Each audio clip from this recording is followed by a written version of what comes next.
വീട്ടുകാരെയും സീരിയലും വിട്ട് ആ വ്യക്തിയോട് ഇറങ്ങിത്തിരിക്കുന്നു. പിന്നീട് ജീവിതം ഇതല്ല എന്ന് തിരിച്ചറിഞ്ഞ സമയത്ത് ഈ പറയുന്ന കൂട്ടുകാരൊന്നും കൂടില്ലാത്ത സമയത്ത് സ്വീകരിച്ചത് വീട്ടുകാർ തന്നെയല്ലേ? അതെ. ലൈഫിൽ ആരൊക്കെ ഉണ്ട് പാർവതി കൂടെ?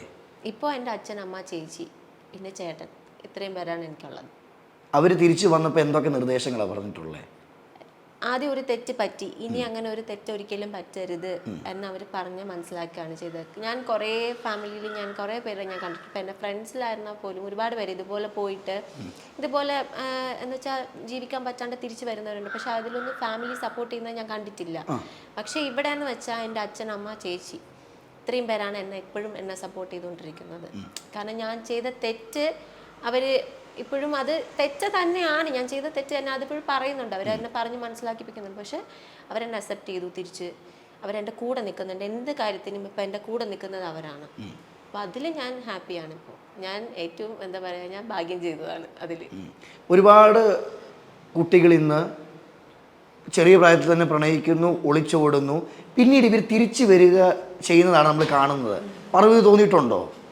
അതിൽ ആയി പോകുന്നവർ വിരലിലുണ്ടാവുന്ന ചുരുക്കം ചില ആളുകളേ ഉള്ളൂ. ശരിക്കും ഇന്നും പ്രണയിച്ച് ഒളിച്ചോടുന്ന വ്യക്തികളോട് പാർവതിക്ക് എന്തോ പറയുള്ളേ? നമുക്കപ്പോൾ ആ ഒരു ഏജിൽ നമുക്ക് പെട്ടെന്ന് തോന്നുന്ന ഒരു ഇതിലാണ് നമ്മൾ അങ്ങനെ ഒരു തീരുമാനം നമ്മൾ എടുക്കുന്നത്. നമ്മൾ കുറേ കൂടെ ഒന്ന് ആലോചിച്ച് നമ്മൾ തീരുമാനം എടുത്താൽ ഒരിക്കലും നമുക്ക് അങ്ങനെ ഒരു ലൈഫിലൊരു ഇത് വരില്ല. കാരണം ഇപ്പോൾ എന്താ പറയുക, ഞാൻ ഇതുപോലെ തന്നെ കുറേ പേര് ഞാൻ ഇപ്പോൾ കാണുന്നുണ്ട്, ഒരു 18 വയസ്സ് കഴിയുമ്പോൾ തന്നെ ഇറങ്ങി പോവുക. അപ്പോൾ ഞാൻ ഉപദേശിക്കാനോ ഒന്നിനും ഞാൻ ആളല്ല. കാരണം ഞാനൊരു ഇത് ചെയ്തു വന്നത് ഇപ്പോഴും പറയുന്നത് ആ ഒരു അനുഭവം കൊണ്ടാണല്ലോ. അതെ, എൻ്റെ അനുഭവം കൊണ്ട് ഞാൻ പറയുന്നത്, നമ്മൾ കാണുന്നതല്ല നമ്മളൊരു കല്യാണം കഴിഞ്ഞ് പോകുമ്പോൾ ഉള്ള ലൈഫ് എന്ന് പറയുന്നത്. രണ്ടുപേരുടെ ഇടയിലും അങ്ങോട്ടും ഇങ്ങോട്ടും തെറ്റുകൾ ഉണ്ടാവാം. പക്ഷെ അതൊക്കെ മനസ്സിലാക്കി പോകുന്നതാണ് ലൈഫ്. പക്ഷെ മനസ്സിലാക്കാൻ പറ്റാത്തടത്ത് അവിടെ ഒരു ഡിവോഴ്സ് എന്ന് പറയുന്നൊരു ഓപ്ഷൻ വേണ്ടി വരുന്നു. അതാണ് ഇപ്പോൾ പറ്റിക്കൊണ്ടിരിക്കുന്നത് എല്ലായിടത്തും. കൂടുതലും അഡ്ജസ്റ്റ് ചെയ്യാൻ ആൾക്കാർ ഇപ്പോൾ തയ്യാറാവുന്നില്ല. കൂടുതൽ നമ്മൾ എന്താ പറയുക, രണ്ടുപേരും അഡ്ജസ്റ്റ് ചെയ്യാൻ പറ്റുന്നുണ്ട്. പക്ഷേ ഒട്ടും പറ്റാതെ വരുമ്പോഴാണ് ഇങ്ങനെ ഒരു തീരുമാനം നമ്മൾ ഈ അഡ്ജസ്റ്റ്മെന്റ് ആണോ വിവാഹ ജീവിതം? അഡ്ജസ്റ്റ്മെന്റ് ആണോ എന്ന് ചോദിച്ചാൽ കുറേ കാര്യങ്ങൾ നമ്മൾ അഡ്ജസ്റ്റ് ചെയ്താലേ പറ്റുള്ളൂ.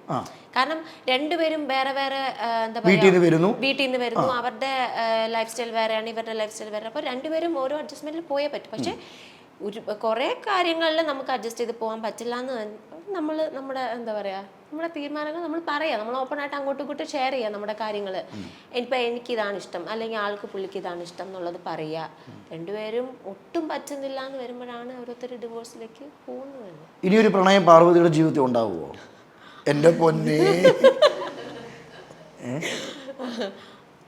അതെനിക്ക് എന്താ പറയാ, നമുക്ക് അതൊന്നും പറയാൻ പറ്റുന്നില്ല. പറയാൻ പറ്റത്തില്ലെന്നോ? അല്ല, പറയാൻ പറ്റത്തില്ല. മനുഷ്യനാണ്, നമുക്ക് ഒരാളടുത്ത് പ്രണയം തോന്നരുതെന്നൊന്നും നമുക്ക് പറയാൻ പറ്റില്ല. ഇപ്പൊ ഈ ഒരു അനുഭവം എനിക്കുണ്ട്. പക്ഷെ എനിക്ക് എന്താ പറയാ, നാളെ ഒരു സമയം ഇയാളെ പ്രേമിക്കരുത് എന്നൊന്നും അതെ ഒരു കോടതി ഒരു വക്കീലും എങ്ങും പറഞ്ഞിട്ടില്ല. ഇല്ല, പറഞ്ഞിട്ടില്ല. നമുക്ക് ഞാൻ ഓപ്പൺ ആയിട്ട് ഞാൻ പറയണേ, നമുക്ക് ഒരു മനുഷ്യൻ നമുക്ക് അതാണ് പാർവതി എനിക്ക് ഏറ്റവും ഇഷ്ടം. അല്ലെ പ്രേക്ഷകർക്ക് ഇഷ്ടം, തുറന്ന് സംസാരിക്കും.